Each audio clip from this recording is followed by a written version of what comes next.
Welcome to Weekly News Highlights, where we wrap up your week with a glimpse back into what went on over the past week. I'm Kim Dami in Seoul. President Yoon Suk Yeol on Thursday addressed the nation and the press in his second press conference since he took office. As he entered his third year in office this week, his vision for the next 3 years includes the launch of a brand new ministry for tackling the low birth rate and his plans to make people's livelihoods more stable and fruitful. High demand for eco-friendly vehicles, namely hybrid cars, allowed South Korea to secure further record-high export figures in April. Russian President Vladimir Putin officially began his fifth six-year tenure as the country's leader, which took place ahead of Russia's Victory Day. He emphasized Russia's willingness to hold dialogue with the West, but only on equal terms.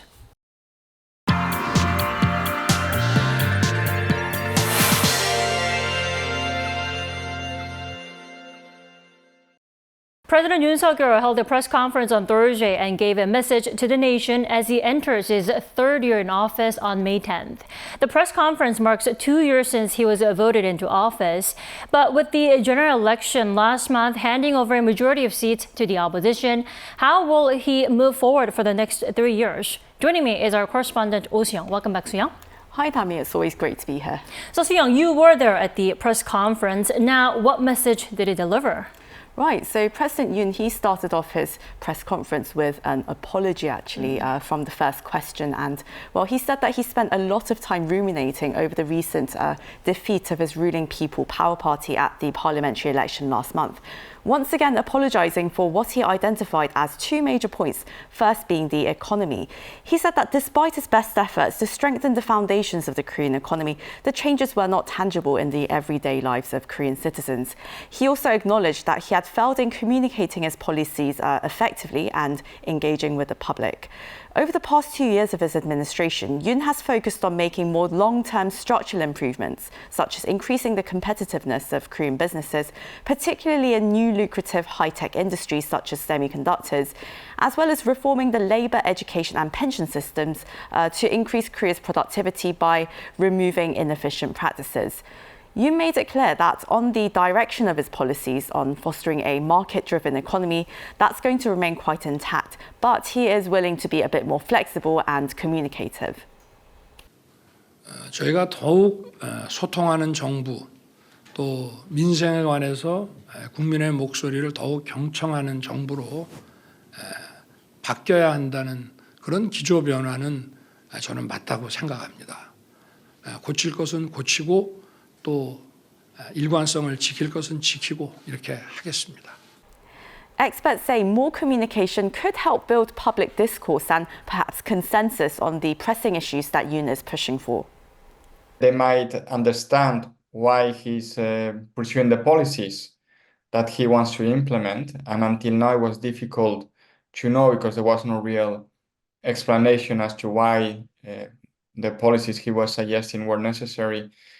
And I think if he goes straight to the public through the press, I think he will be in a better position to negotiate within the National Assembly because he may be able to get public opinion, for example, behind his policies. And in his plans for the next 3 years, he announced the launch of a brand new ministry to tackle the country's low birth rate. What can you tell us about that, among other efforts to improve the country's prospects? Right, so before his press conference, actually, in a video message that he gave, he talked about creating a new ministry specifically to respond to the country's chronically low birth rate, which is expected to fall below 0.7 child per woman this year. And that's, as ever, the lowest in the OECD.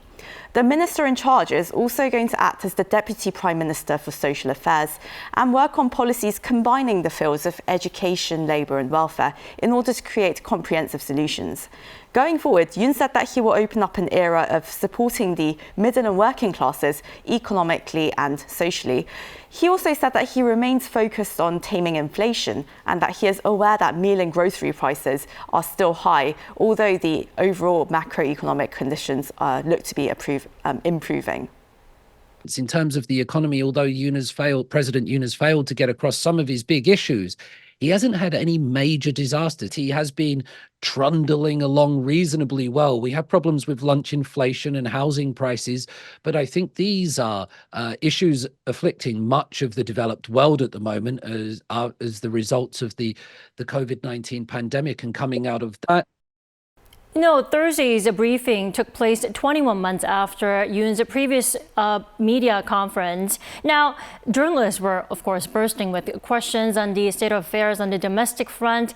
That included some sensitive issues being debated at the National Assembly as well, right? Yes, very much so. So first of all, he addressed the request or the push by the main opposition party to launch another probe into his wife, First Lady Kim Dami, and regarding her alleged involvement in stock manipulation and also accepting a luxury handbag from a pastor in 2022. Now, in regards to the bag, Yoon apologized for his wife's imprudent behavior in front of some 150 reporters, and he wouldn't comment on the prosecution's current probe into the matter, though, as to not influence the proceedings. However, on the alleged stock manipulation, he pointed out that that an investigation was actually held and concluded without finding her guilty under the previous opposition-held administration. He said that at the time it had been a political move targeting him. This was the first time he was acknowledging that there might have been misconduct on the behavior of his wife. It was almost holding up his hands, and that's a very brave thing to do. But I think South Korean politics is still inflicted with some kind of elements of misogyny, that when women get close to positions of power, there come these attacks on them, which is, it's not very pleasant to look at, and it sometimes runs into accusations against their characters. On the bill to form a separate probe into the death of a Marine on duty last year, Yoon said the current investigation by an independent counsel must first be concluded. And if the results are found to be inadequate, then he himself would call for a special probe. Also, during the press tour, there were some questions on national security, particularly regarding the South Korea-U.S. alliance, after comments made by former U.S. President Donald Trump. Let's talk about that. Right, Tammy, very interesting one. Trump, of course, he recently commented on the bilateral defense cost-sharing agreements that the two countries have. And he said that U.S. forces are defending, quote, a wealthy South Korea, quote, free of charge. Now, with that, he hinted at the possible withdrawal of U.S. troops stationed in the country. Now, defense sharing costs during the past Trump administration had been a major source of contention between the two countries. And Seoul already agreed to hike its contribution 13.9% from 2019 to over $1 billion in 2021. As the current agreement expires at the end of next year, the two sides have begun their first round of talks in Hawaii last month. Now, Yoon said that various negotiations and issues he expects them to be resolved amicably based on their strong alliance, adding that there is strong support for the bilateral relations, for the two countries' relations from the US Senate, House, and both the Democratic and Republican parties. And while saying that he wouldn't speculate or comment on the upcoming US election, Yoon asserted that he is confident that the solid alliance between the Republic of Korea, South Korea's official name, and the US will not change. Now, amid concerns that another Trump presidency could perhaps bring some unpredictability in America's approach to its alliances, international relations expert Ramon Pacheco-Pardo says that Seoul's Camp David agreements last year with Washington and Tokyo on their security cooperation may well continue. I think that would be an easy sell for Trump, saying, well, we have this trilateral cooperation with Korea and with Japan, and there are benefits for the US, security benefits, political benefits, economic benefits. Obviously, the trilateral cooperation, a lot of it has to do with China as well, and that's the one issue on which Republicans and Democrats agree in the US. President Yoon also indicated that he will continue strengthening relations with Japan, specifically to address North Korea's nuclear threat, ramp up Seoul-Tokyo economic cooperation, and also push for their common interests in the international community. Also, when asked about North Korea's illegal arms cooperation with Russia, Yoon said Pyongyang's exports of weaponry in itself, that backs the illegal conduct of war in Ukraine. And as it violates UN Security Council resolutions, Seoul is taking necessary responses.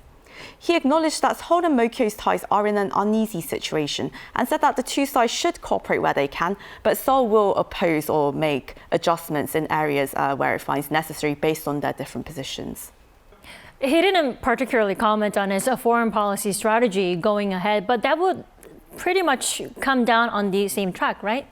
That's right. So looking back on South Korea's foreign policy trajectory, Yoon then set out the way forward for the next 3 years of his administration. And that's really going to be about South Korea's goal of becoming a global pivotal state, a responsible contributor in world affairs. His office noted that Yoon held 153 summits with some 97 world leaders since his inauguration, expanding South Korea's ties with the Association of Southeast Asian Nations, 3 major Gulf states and Pacific Island nations. While South Korea looks to broaden its access to overseas markets, it also aims to support global development efforts, raising its official development assistance budget by 31% compared to last year to $4.57 billion. Yoon is set to host Korea's first ever Africa summit with some 54 African nations in Seoul, focusing on shared growth, sustainability and solidarity. All right, Seong, thank you so much for the report today. Right, and Tammy, great job on doing a full year of this amazing program. Thank you so much. And to further reflect public sentiment, President Yoon Suk Yeol reinstated the post of Senior Secretary for Civil Affairs, which he had previously scrapped. On Tuesday, Yoon himself announced that he had re-established an office for civil affairs with former prosecutor and Vice Justice Minister Kim Joo-hyun as the head. The president said he realized that the position had remained throughout successive governments in order to listen to public opinion and better inform the management of state affairs.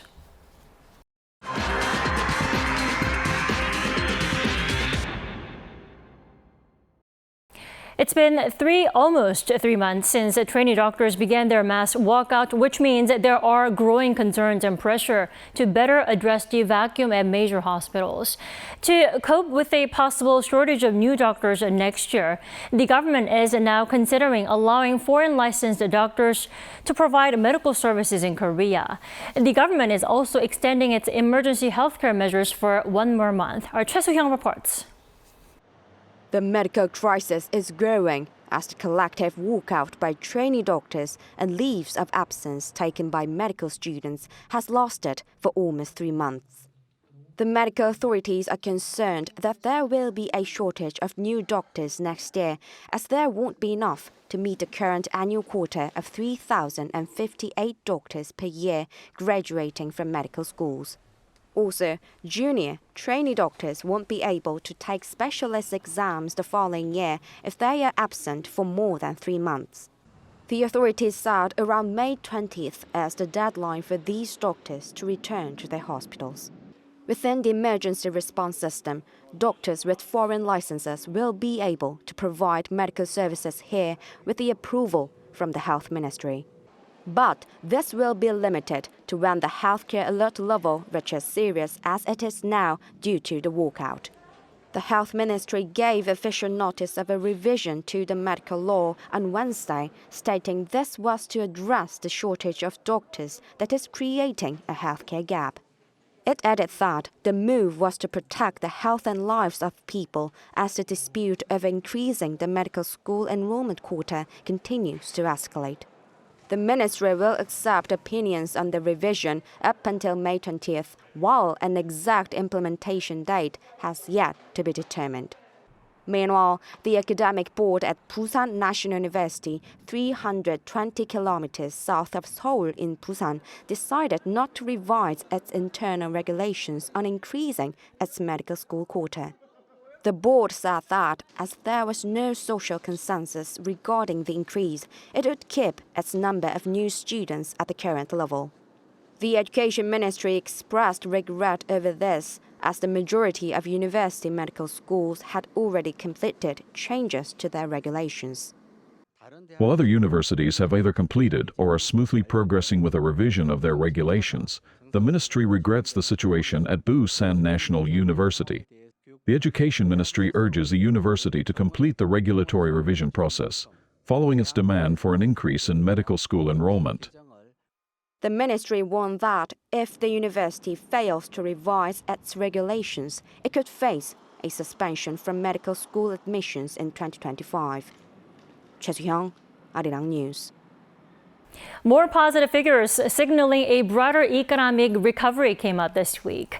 Overseas shipments of Korean cars hit a fresh high in April amid greater demand for green cars and SUVs in the North American market. Our Lee Soo-jin tells us more. South Korea's auto exports reached a new monthly high in April. Data released by the Ministry of Trade, Industry and Energy on Wednesday showed that the value of car exports stood at $6.8 billion, topping the previous record set in November last year. This is up 10.3% compared to April the previous year. And the cumulative value of exports for the January to April period rose 4.7% on year to some $24 billion, also a record high for that period. The ministry mostly attributed the rise in car exports to the high demand for eco-friendly cars and SUVs, especially in North America. By region, the value of outbound shipments to North America was the highest, rising more than 36% compared to the previous year. The export value of eco-friendly vehicles surged more than 11% on year to $2.29 billion, smashing the previous record set in March last year. This was led by a surge in the value of outbound shipments of hybrid car exports in April, which jumped a whopping 55% compared to the previous year. Domestic production levels were also up 3.5% on year, with over 390,000 units manufactured in April, the most produced in a single month since March last year, partly due to there being one more working day compared to April last year. And while overall domestic sales dropped 5.5% compared to the previous year, the high demand for hybrid vehicles was also seen domestically as well, as sales surged 35% on year. The Trade Ministry says that its auto export target for this year is $75 billion. As part of its plans to reach this goal, it will allocate some $320 million this year and $1.4 billion over the next 5 years into automotive technology development in partnership with the private sector. Lee Soo-jin, Arirang News. U.S. President Joe Biden says his country will not supply bombs and artillery shells over fears that Israel may use them to conduct an all-out assault on Rafah. Biden's warning came right after Washington acknowledged a delay in ammunition shipments to Israel. Shin Sabyuk has the details. U.S. President Joe Biden said the U.S. would not supply weapons to Israel, which it could use to attack Rafah. In an interview on Wednesday, Biden said that while Washington is still committed to Israel's defense, his administration was not going to supply weapons and artillery shells that would be used in Rafah. The move is a clear statement against Israel's recent ground operation in the southernmost city in the Gaza Strip. U.S. Defense Secretary Lloyd Austin, speaking before the Senate Appropriations Committee the same day, confirmed the temporary halt of the weapons shipments. As we have assessed the situation, we paused one shipment of high payload munitions. He stressed that Israel should not launch major attacks in Rafah without ensuring the protection and safety of civilians in the conflict zone. Secretary Austin also noted that a final decision on whether to proceed with the shipments has not yet been made. The weapons were reported to include 1,800 2,000-pound bombs and 1,700 500-pound bombs. This confirmation by a senior U.S. government official follows several reports of the temporary suspension amid disagreements over Israel's actions in Rafah and marks its first public acknowledgement of the decision. State Department spokesman Matthew Miller, in a briefing on Wednesday, also acknowledged the suspension in response to Washington's concerns of a major operation in Rafah by the Israeli military. And we also have concerns about the impact of any potential operation on the delivery of humanitarian assistance. So We have paused one shipment of near-term assistance, and we are reviewing others. The Biden administration's decision has reportedly prompted Israel to warn that it could endanger talks on hostage deals. According to U.S. media outlet Axios on Wednesday, senior Israeli officials have expressed deep frustration and dissatisfaction with the White House decision to delay the weapons shipments. Reports also suggest that Israel is outraged not only by the halt of the shipments, but also by the leak of disinformation to the press. Israel has also cautioned the U.S. that this decision might jeopardize efforts to negotiate a ceasefire and secure the release of the hostages. 신세벽, 아리랑뉴스. Russian President Vladimir Putin was sworn in on Tuesday for another 6-year term. With the new term coming ahead fierce criticism from the West due to the prolonged war in Ukraine, Putin expressed a willingness to hold talks with the West, but only on equal terms. Dialogue, including on issues of security and strategic stability, is possible, but not from a position of force, without any arrogance, snobbishness, feeling of one's own exclusiveness, but only as equals, respecting each other's interests. Putin also stressed that the country's state, public and political system must remain strong and resistant to any challenges and threats in order to maintain the stable development, unity, and independence of Russia. Now, the Russian leader also vowed to grow Russia into the world's fourth largest economy by 2030. Tuesday's inauguration took place without diplomats from the U.S. and EU nations, but South Korea's ambassador to Russia, Lee Do-hoon, was there, which was reportedly a move decided after careful consideration of various pending bilateral issues and the need to manage bilateral relations with Moscow. Within the next 3 decades, a quarter of Asia's population will be over 60. Now, South Korea is already heading into a rapidly aging society, and with life expectancy increasing, people in their 60s and older are heading back to school. Our An Sung-jin has this story.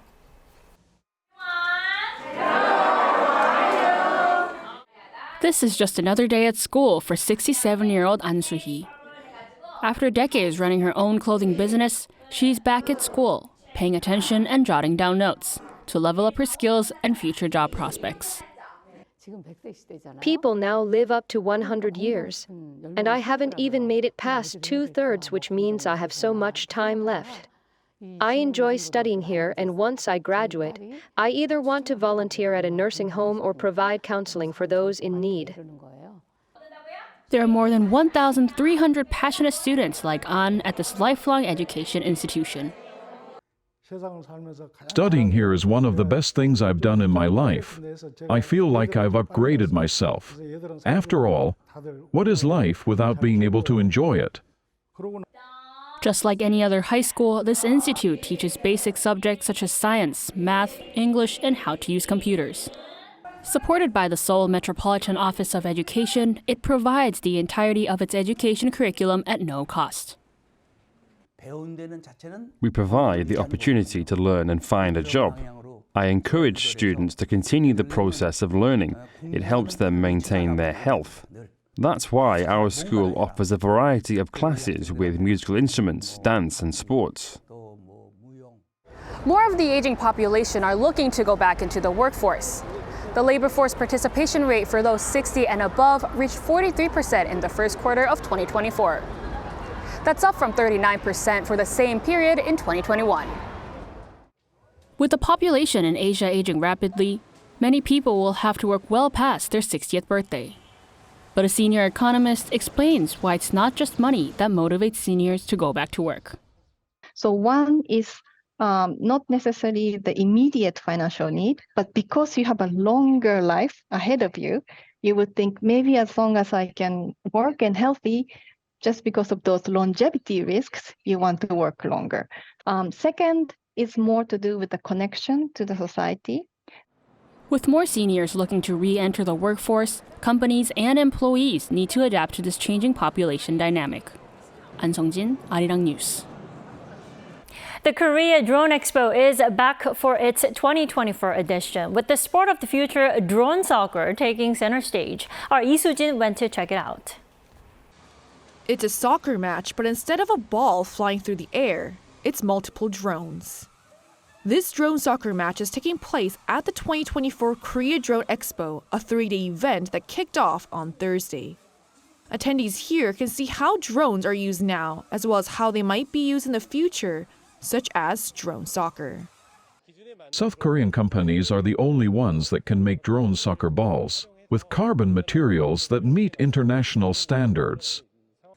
This year's International Drone Soccer Festival, one of the highlights of the Korea Drone Expo, is the largest ever with more than 400 players from 20 countries taking part.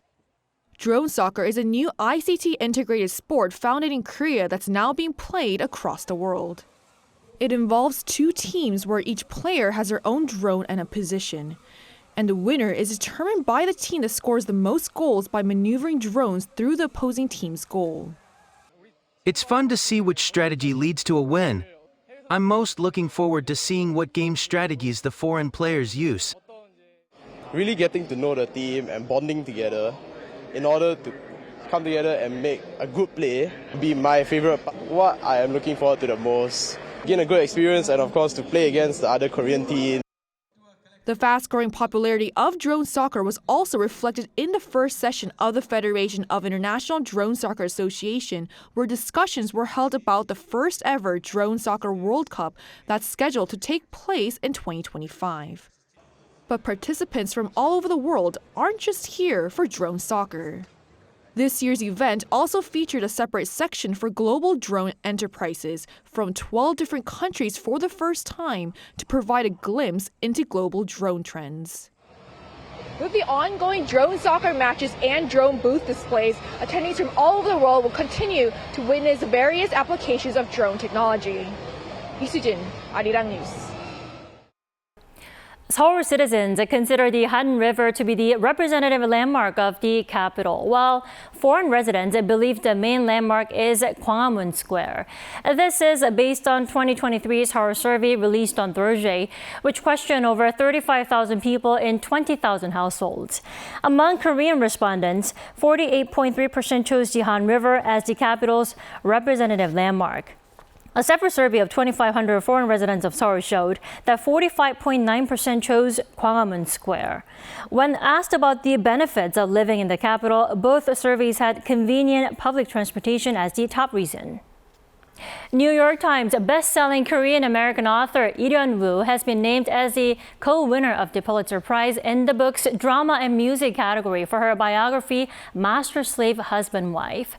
She shared the prize with Jonathan Eich for King Alive. Regarded as the highest literary award in the U.S., honoring achievements in journalism, literature, and music, the prizes were awarded on Monday at Columbia University. So Woo's become the first Korean-American author to set such a milestone for her narrative for an enslaved couple who escaped from Georgia in 1848. That is all we have for this week. We thank you for watching Weekly News Highlights. Enjoy the rest of your weekend.